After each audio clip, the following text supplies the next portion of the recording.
Hi, and welcome to the Becoming Trauma-Informed podcast, where we help you understand how your past painful experiences are affecting your current reality and how you can shift those so you can create your desired future.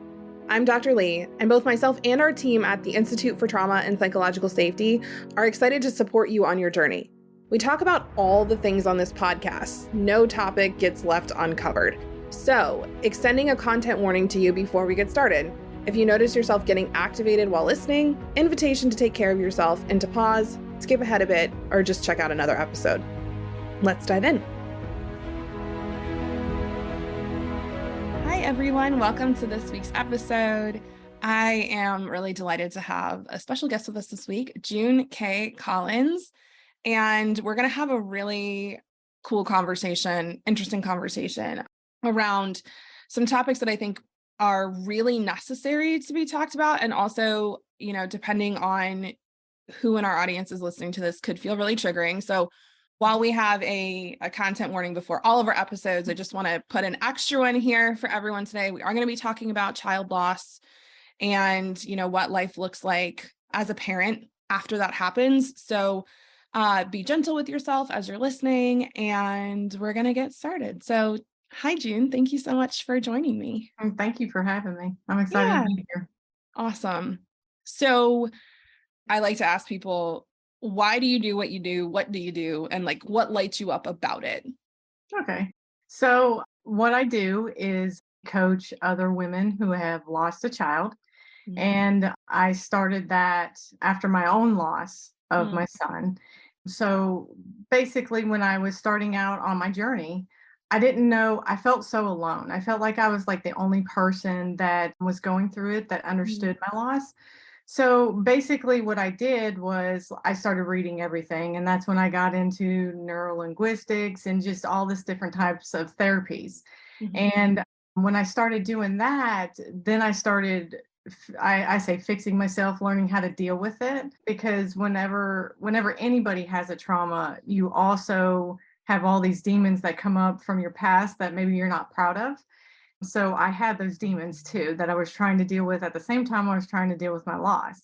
So I started learning about that. Well, after I learned about that, then I was like, wait a minute, I'm not alone. And there's a lot of women out there that think that they are alone in their loss. And obviously I speak with women who have lost children because, obviously I'm jaded to child loss because I only know what it's like to lose a child. And then I just started from there. And it was, everybody has Facebook friends and they have Instagram friends, and you would learn of their child loss. And then you would look, oh, well, that person lost a child too, and that person. And I just started talking to people during their initial loss. And that's what started it. And now, I'm coaching women that have lost a child. So that's kind of where it came from. And it's just a drive. And I think it's because you feel so alone, and it's so taboo to talk about child loss. Like everybody's like, do not talk about child loss. You just have to learn how to deal with it. And I think that's where a lot of people think that they're alone in it because of the fact that everybody's like, I don't want to talk about it. It's out of the natural life cycle. So just bringing it to light, it just excites me. And, just letting a woman know that your child's still in your life and that they're still part of your story, even after they're gone. Yeah. And I just enjoy doing it. And it brings me light. And I think that I'm actually helping in the world and helping these women and helping even the person that hasn't lost a child understand it more. Oh, you said so many things that I want to respond to. So I'm really glad you brought up the taboo piece of this and how it feels like this is outside of the natural order of life, because my background is as a nurse practitioner and I worked with adults primarily. But, one of the things that we learn is up until very recently, child loss wasn't that rare of a thing. That was actually part of the natural life cycle. And thank goodness we now have so many great modern technologies that allow our kiddos to grow and thrive and have that higher chance of surviving. And I think there's something about it that is, oh my gosh, if I talk about this, if I acknowledge that this is a thing that happens, then I have to think about the fact that it could happen to me. Right. And that I don't think it's done from this place of not caring or Mhm. not wanting to validate this person's experience. It's and I'm curious about what you've seen because you know a lot more than I do, but I can imagine that it's more of a, I want to avoid talking about this because I don't want to think about the fact that this could be my reality as well. Correct. I think you hit it exactly right. In my experience, and I always tell these women, you're going to lose a bunch of people, Mm, but you're going to gain a bunch of other people, and they're going to be your biggest cheerleaders through it. And nobody wants a mom to suffer. Like nobody can understand it, they say, if you're not living it. And I can explain it because I'm remarried now, and I can explain it to my husband, and he feels it in his heart, but he doesn't know exactly because his son from a previous marriage he still has. And then we have our daughter together. And I think that the reason I know I lost a lot of friends that they had kids at the time too, whether they were young kids or they were older kids, but they didn't, and I've talked to them since then, but they didn't know what to say. yeah. And a lot of times with child loss, it's not what you say, it's just being there. Because I can remember people coming over and I wouldn't say anything. They would just be there with me and I didn't feel alone. But I think a lot of people were scared that they didn't know what to say and they didn't want to say the wrong things. They didn't want to upset me. The fact is that when you're living with child loss, like my son's birthday and death day, like it's not like I forget about it. It's going to come around every Yeah. single year, and I know the week before I'm heck on wheels to deal with, and that goes for his birthday and his death day because I have both, but some moms only have one day, but we Mm, still remember. And, I always tell my husband, I'm always like, I just want you to acknowledge that the day happened. You don't have to say anything. We don't have to have a long conversation. And he does, it's just usually a text message. Hey, just want to let you know that, I'm thinking about you today. And I know what he's talking about. And I have an ex-boss that still to this day, 11 years later, does the same thing. mm, His death day, he always texts me and says, "Hey, I'm thinking about you." And people don't know what it means except me and obviously the people that text me. But yeah, I think they're scared. I think a lot of it is they're scared and they don't. We're always taught, it's just like you're a baby, then you're gonna get older, and then you're yeah. gonna eventually go through this whole cycle. And when you pull something out, it just freaks people out. It really does. And they don't know what to think and they think of their own children and how they couldn't deal with it. But the thing is like, and I tell all the women, like, we weren't given a choice. We got to learn how to deal with it. Yeah. Our lives aren't meant to be living miserable for the rest of our lives, you know? So I try to explain to them like that, but it's something we have to deal with. Yeah. I love what you're saying about most people just need your presence. I don't need you to fix it. There's no fixing Mhm. this, right? No. Like there is after a trauma of that depth and magnitude and I want to be really clear about this, like whether it is a baby that you didn't even realize was growing in you Mhm. and then you lost it, or if you're 80 and your baby is, 62 Mhm. and they pass Yeah. away, like it's that's your baby Yeah. Yeah. and there's no fixing that. No, there's not. And I know some women, and I consider if you were ever pregnant and you had a Yeah. baby inside of you, your trauma is going to be just like me at 2.5. My son was 2.5 when he passed away, to someone that's had more life experiences. It's all the same, that trauma is still there. You just have more memories of them, I guess you could say, to Mhm. help you along with than someone that miscarries, and they only, I don't know how much you know about child loss, but when they're doing all these statistics, they only do it between a certain age. So they're Yeah. saying like 24 weeks to, I think it's like 26 years old. Yeah. That's the only statistics that they do. So basically, what about all those women that lost them early on in their pregnancy? Yeah. That still counts, Yeah. and there's so many of us out there. And I was actually talking to a mom the other day. She miscarried twice, and she was like, oh, well, it's not the same thing as you. And yes, it is. You still had Yeah. trauma with it. There's still trauma wrapped around it. I was watching this episode. It was TikTok and it was a podcast, and I don't remember, or, a vlog or whatever. I feel like I should know what those are called, seeing as how we have one, but and it was a famous man, and I cannot remember who he was. And he was talking about his experience with his partner. Mm-hmm. And what I thought was so fascinating is he's like, I refuse to say that she miscarried, mm-hmm. because even the language that we choose, right? Like mm-hmm. you lost, not they were lost. Yeah. Mm-hmm. The baby was miscarried, not she miscarried the baby. Right. Because I think that that's a big, big part of this. I worked in critical care and cancer hematology for the majority of my nursing career. And one of the things I think that was so huge was when somebody would pass that it wasn't expected.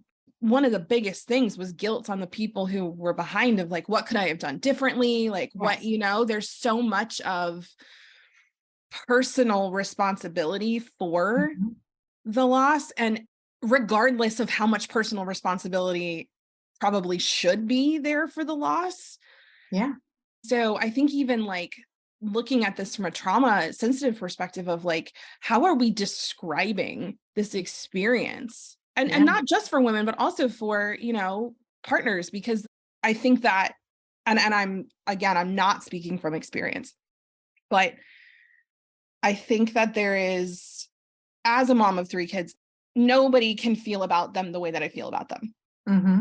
Right? Like they grew inside me. Like nobody can have mm-hmm. that relationship with them. And there are other humans in these kids' lives that cared about them and raised them and like rocked them in the night and like did things, or, like talked to them while they were still in the belly. Like there's mm-hmm. other humans that also are like, what could I have done? Could I have done something differently? So I just think that there's, we get to recognize those humans as well.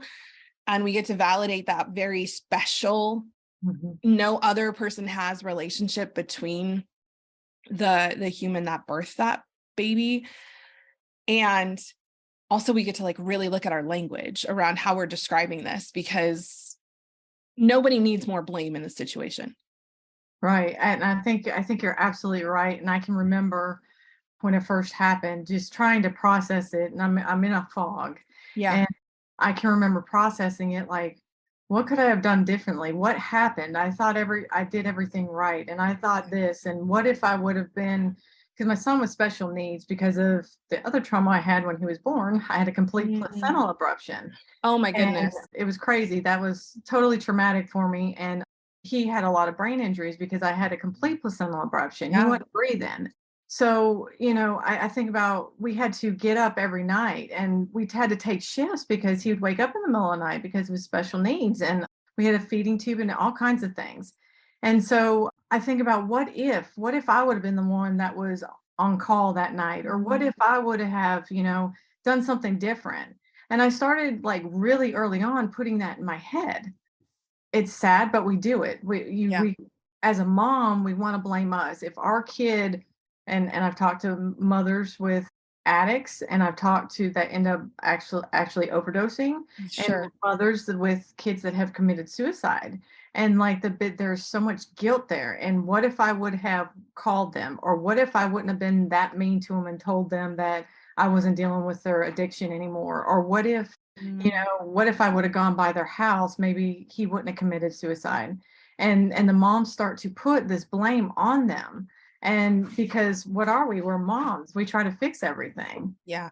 We have that guilt on it. One thing that you mentioned about, no one being able to feel it. One thing that's kind of crazy, and just to throw that out there, like my parents were big into my son's life. Sure. Since the beginning, obviously they went through the whole placental abruption with me and his death and everything. And I can remember my mom telling me, she said, it was hard enough with Caleb, but then I had my child, which was me, that I couldn't help.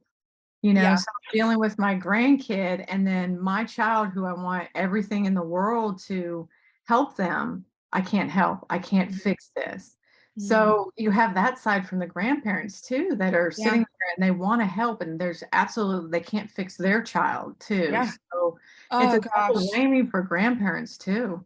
Well, and partners as well, Yeah. like when your partner's watching you just in so much pain and they're Mhm. like, I can't, like I'm in pain too. And also it's we have a saying at the Institute, like there's no pain Olympics, right? Like we don't have Yeah. to compete around our pain, but like also I'm not going to sit here and say that my pain is the same as yours, Mhm. even if I'm the partner of the human who's had this child or the grandparent Mhm. parent. But you're right, like there's all of these different Yeah. types of pain and trauma that are Oh happening yeah. around how in control we feel and Mhm. how involved we've been. I'm sitting here just in tears because we have twins and they're Mhm. going to be 11 in a few weeks, and our son had a really serious birth defect when he was born that we caught in utero. And I remember that, a twin pregnancy is one thing. Like Yeah, it's it already already feels, yeah. yeah, the risk is already higher. I had some chronic illness things going on and had Mhm. an issue in a previous pregnancy. So like we're already kind of in that, like everything's Yeah. going to be fine. And I remember 26-week ultrasound. Talk about trauma. This is how you know it was a traumatic experience, Oh, right? Like yeah. you can just see it. And I remember Mhm. looking at that ultrasound and being like, his heart's on the wrong side of his body. Mhm. Like there's something so wrong. Yeah. And that moment of like, oh my gosh. Mhm. And up until that point, I had supported thousands of people through that moment, Mhm. but I had never had that moment myself. Right. Again, not comparing what we went through to what you and a lot of the humans that are listening and that you've helped have gone through, but like that was a moment where it was like, oh my, Mhm. I would do anything to avoid this moment. Yeah. And I think that that's what a lot of people are having probably come up in their brains when Mhm. they hear stories like this, because it's like, I will do anything to avoid thinking about that fear and that amount of pain. Yeah. Something that you hit on with you recognize the problem, with Yeah. your son.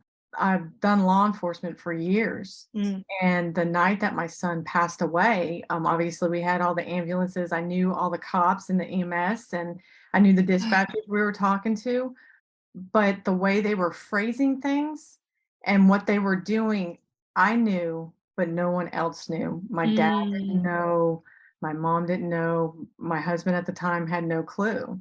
And it was little things like we were getting ready to go to the hospital because they had transported him and they Yeah. were getting ready to transport him. And they said, y'all got to wait a minute because Alicia's coming. You got to talk to Alicia. Well, Alicia was an investigator at the time. Oh. And in our county, whenever there's a child's death, they send an investigator out to talk to the family. So to the parents, just to make sure, Yeah. it's a Yeah. protection Yeah. thing. And so I already at that Yeah. moment, I'm like, oh my gosh. And it goes back to how can I fix this? I was trying to still then at the Yeah. time trying to fix it. And then when we actually got to the hospital, one of the officers that was working off duty, he was up there and I said, hey, they just brought Caleb in. And he automatically shuffled us to a private room. And And he already yeah, knew.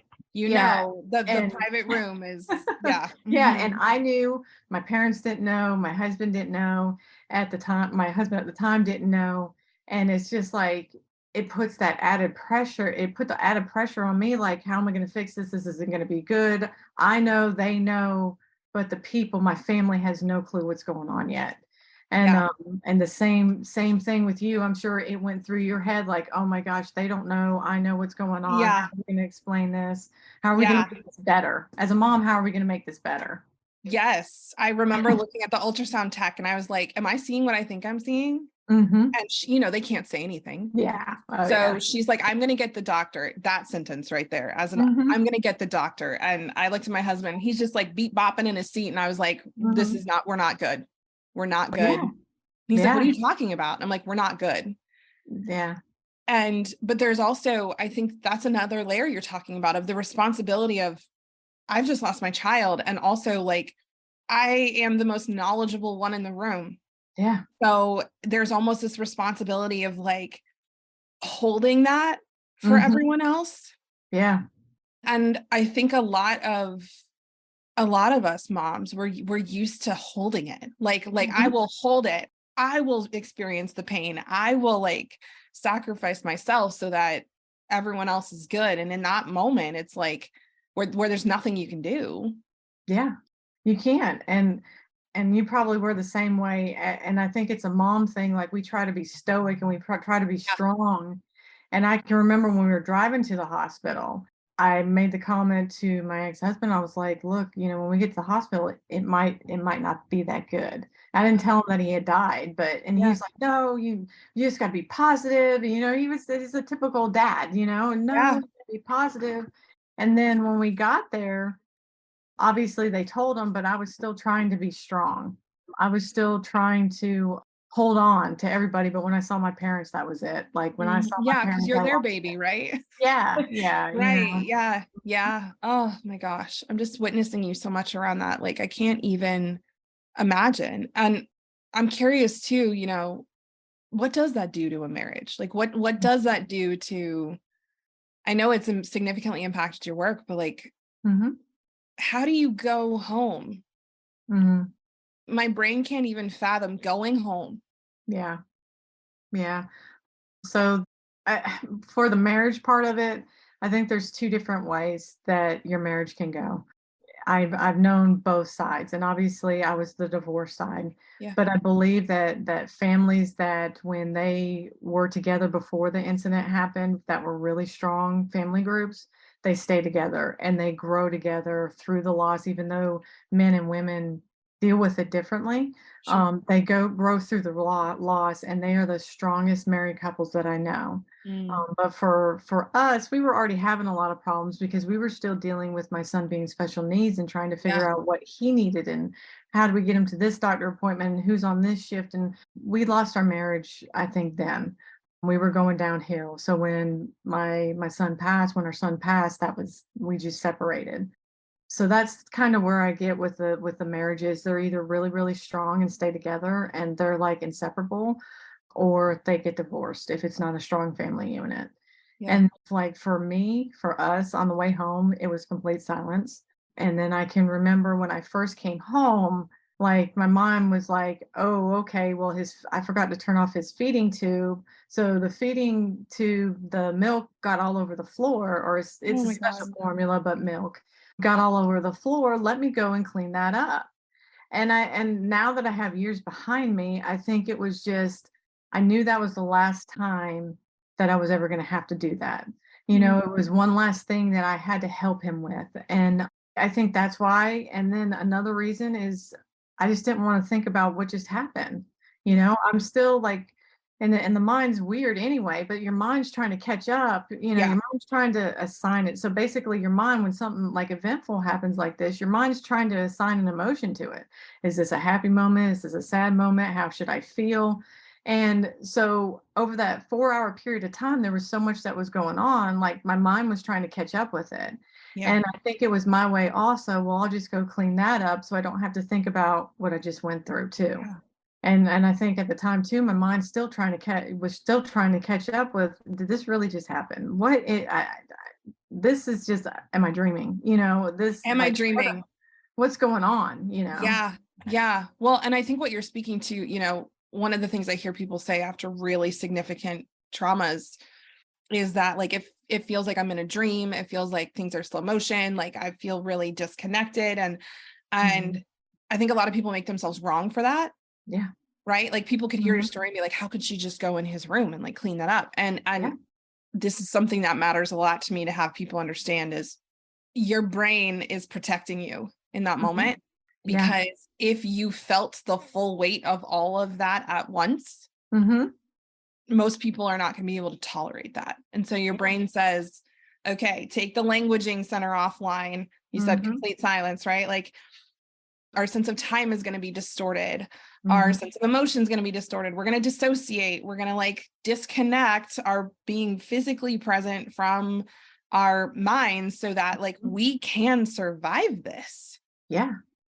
Yeah. And so I think one of the things that is so fascinating is, and I can just tell like from a trauma professional perspective, like how much work you have done, because so many people like don't have words Yeah. afterwards. And Yeah. then we're like, why don't you want to talk about it? Like, don't you want to Mm-hmm. talk about them, or don't you want to? And I'm like, you don't, sometimes the words aren't there because our brain didn't even let us assign words to what happened. And Right. so that is something that comes through processing later, Yeah. not necessarily something that comes in that moment. And I've seen people go into that, okay, let's clean up Mm-hmm. mode so Yeah. often.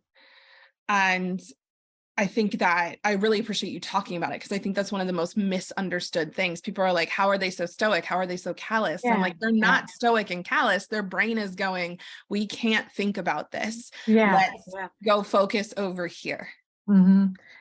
Okay, so the way I explain it is, so basically you have this trauma and you're in this space, and you have this old life before the trauma, Mm-hmm. and then you have the trauma, and then you have whatever's after. Mm-hmm. And I think everybody goes, well, I want to be happy again, or I want to quote heal, and they see this big huge shiny object over here, we're going to heal, and that's not the case. There are so many little things you have to do in between, and you have to turn off some things to work on that one specific little thing first. Yeah.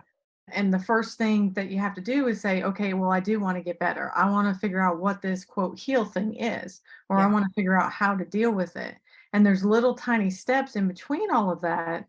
But everybody gets, or a lot of people, they'll start and then they're like, no, I can't do this. And they seep back down because they're trying to go from the incident straight back to the way they were. And one thing that they don't understand either is, once you have a traumatic event, no matter what it is, if you feel like it's a traumatic event, and it could be something as simple as you lose your job, or something simpler than child loss. When it's a traumatic event, you never go back to that person you were. No. You change. Your morals, your beliefs, your values, you change.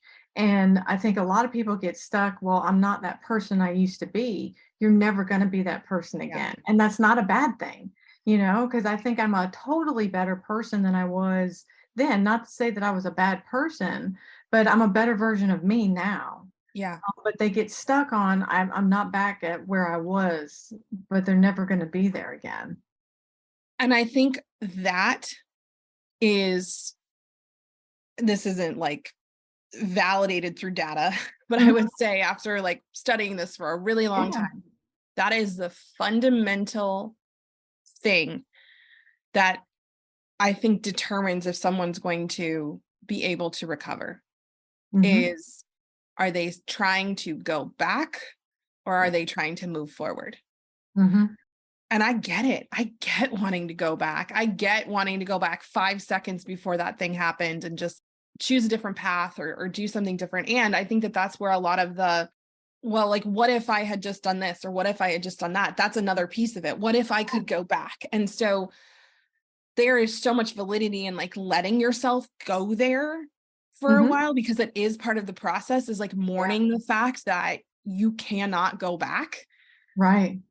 And I see so many people not, like, they get stuck in the mourning. They get stuck in the grief around, I'm never going to have this again.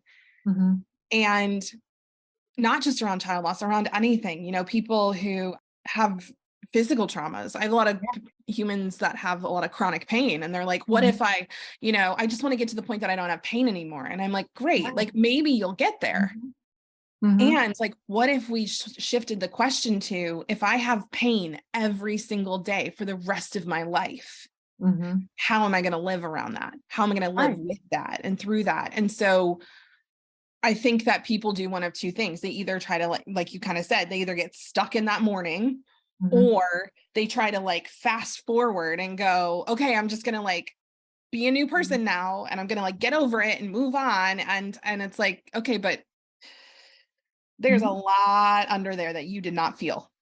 Right, and when we were talking earlier, when I was talking about there was other demons that I was dealing with and stuff like that. I mean, one of the big things that changed for me was I always felt like, especially being in law enforcement, I had to prove myself as a woman, and I had to do Mm, all these things, and I had to be career oriented, and I had to have all these degrees, and I had to do all this stuff.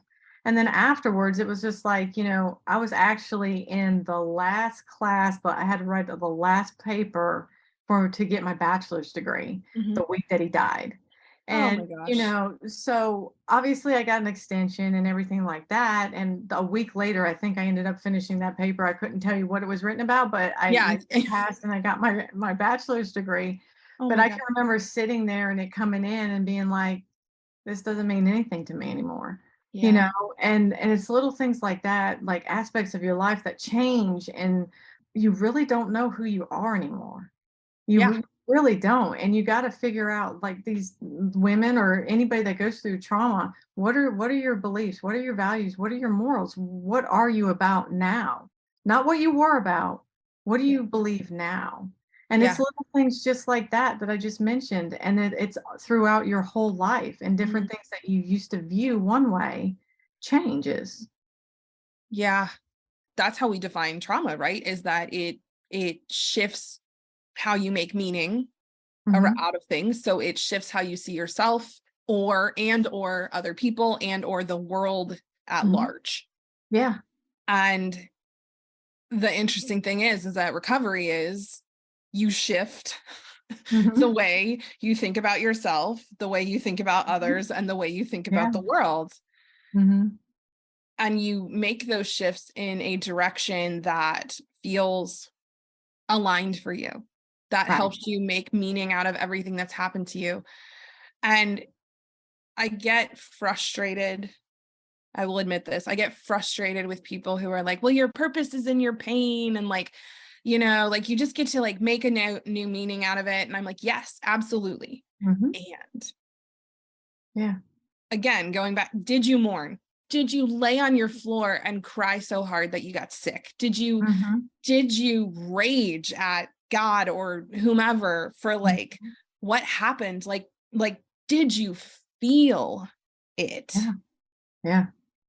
Because it is hard to make meaning out of something that we haven't fully felt. Yes.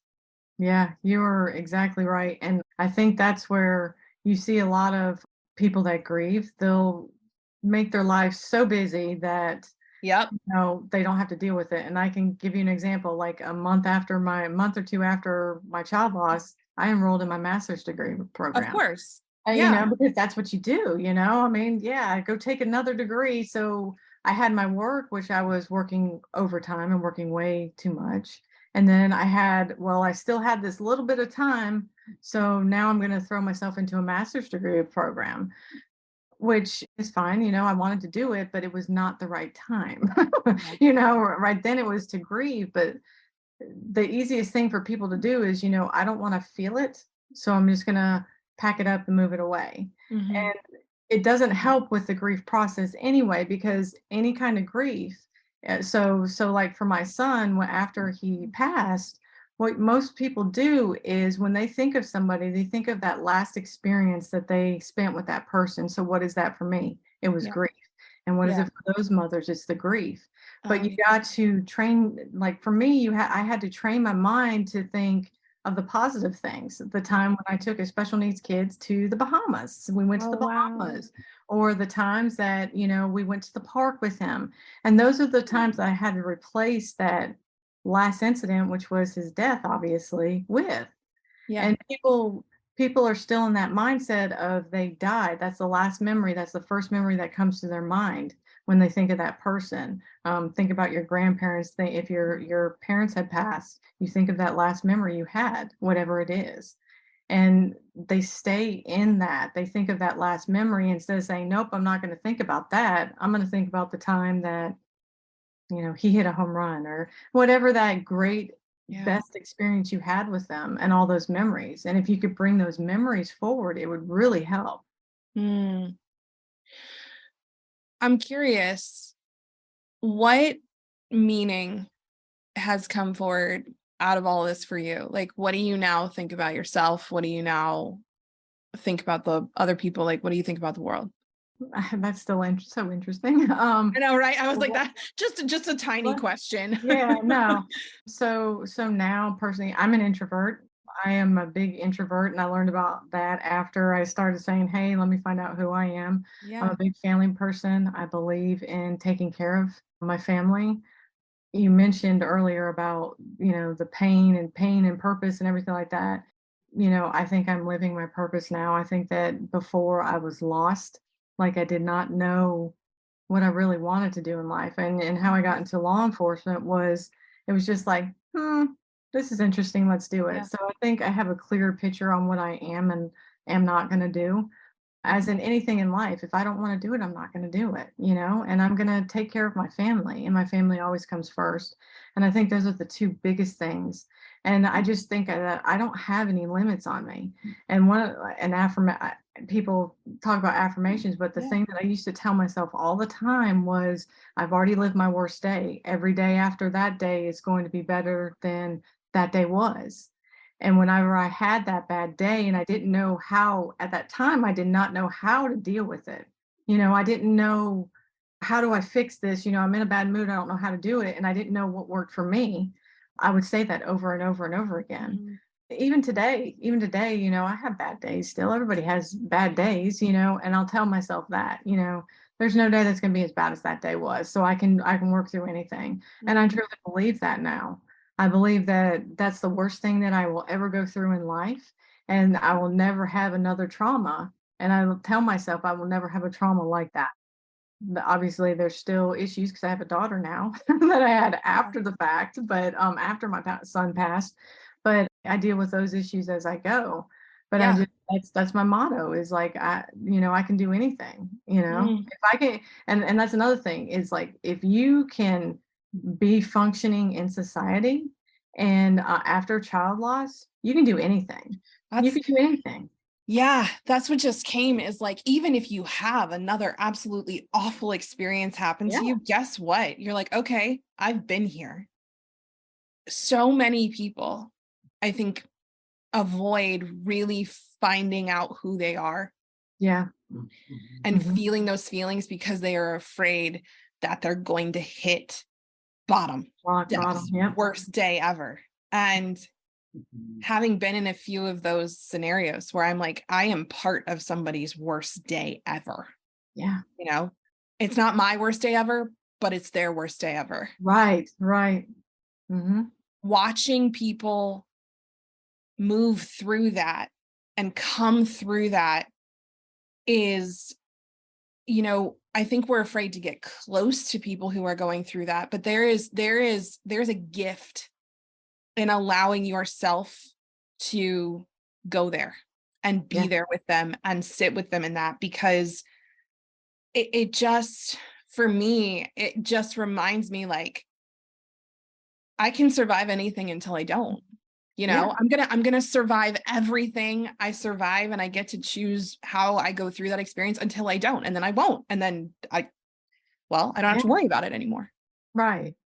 So, there's this fear of like, oh my gosh, what if I have the worst day ever? And it's like, well, that's going to happen one Hmm. day. It is going to Yeah. happen. It's gonna It happen. has to, Hmm. statistically. Hmm. And like, you have so much evidence around you, and you don't have to do it alone. Just like bringing it back to what you said at No. the beginning, you don't have to do it alone. And also, I think once you've experienced a lot of worst day evers, I think there's a lot of us that then go, okay, how do I go sit with other people Hmm. who I are think, having those experiences? yeah, I think for anybody that has a traumatic experience, just decide in your mind, this is going to be my worst day.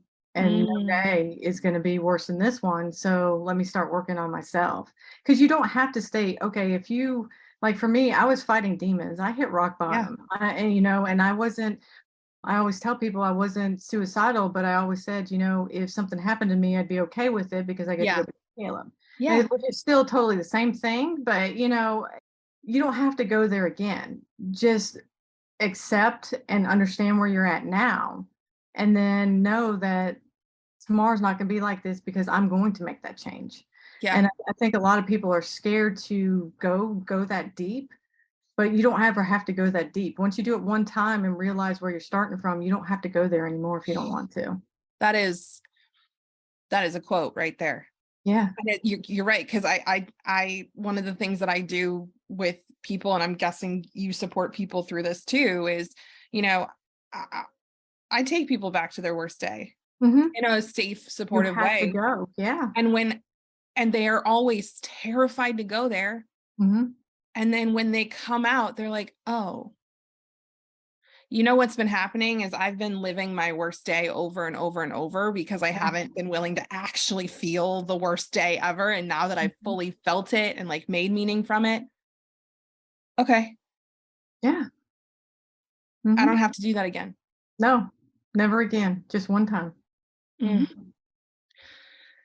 Thank you so much for coming on. I don't think I've been in this close to tears for an entire episode before. So just thank you for being vulnerable and sharing this piece of your story. And we're going to make sure in the show notes that anyone who's gone through this or is going through this can connect with you and not feel alone. Because I think it's connection is how, that's the other way that you stop having the worst day ever. Because if you can go to somebody and and it's 2 p.m. and you're like, I think this might be the worst day ever. They can be like, great, it's 2:00. Like, come on, let's go for a walk. Let's talk about it. And then all of a sudden it's not the worst day ever anymore.